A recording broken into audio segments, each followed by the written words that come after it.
Плохие дороги, перебои со светом и водой. Чиновники в очередной раз разводят руками и просят подождать финансирования. С этими проблемами долгие годы встречаются жители села Фонтаны. Участки в селе Фонтаны Симферопольского района были выделены местным жителям еще в начале 90-х годов. Сегодня здесь проживает более 200 семей, которые на протяжении долгих лет испытывают частые проблемы со светом и водой, отсутствием дорог и канализации.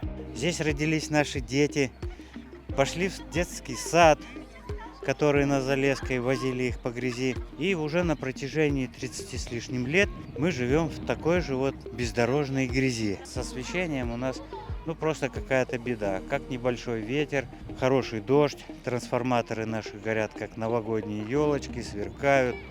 Их приезжают, подлечивают. Следующая непогода повторяется то же самое. Не хватает мощностей. И вода то есть, то нет.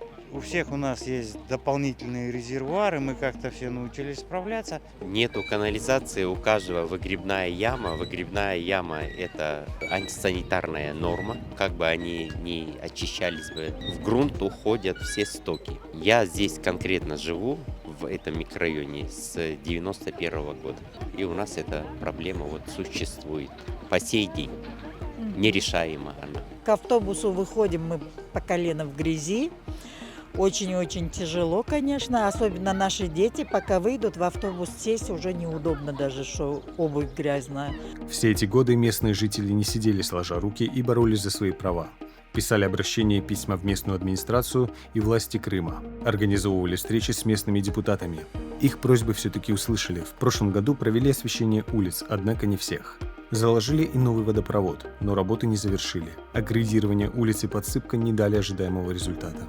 Гравий такой, знаете, перемешанный с песком ли, с какой-то белой мулькой. Очень сложно сказать, но, в общем, когда поднимается сильный ветер, здесь у нас буря в пустыне, можно так сказать. В дома все летит. Установили новые колодцы, обустройство люков, все это самое. И установка трубы новой не сделана. Люки открыты, да, без крышек. Сами закрываем, чем попало, чтобы никто туда ночью может человек упасть спокойно. На вопросы жителей представители местной власти лишь разводят руками, дают обещания и просят подождать. Дороги с 22 года грейдируются. Понятно, хотелось бы людям, чтобы некоторые дороги асфальтировались, но есть другие приоритетные дороги, улицы, куда руководство района направляет финансирование. У нас ведь 7 сел в Чистинском сельском поселении, и только в одном селе, это центральная усадьба, то есть это село, только там есть центральная канализация, и то на МКД, там, где у нас многоквартирные жилые дома. Скорее всего, это связано с тем, что это очень большие нужны финансы для этого. У меня есть письма, которые я непосредственно писал в ГПК «Крымэнерго» о том, чтобы поменять ТП 412 и 225 на Затлык и на Тарла. Ждем. Единственное, чего удалось добиться местным жителям за долгие годы, это новая детская площадка. Она появилась месяц назад. До этого здесь была площадка, простояла, наверное, около 10 лет.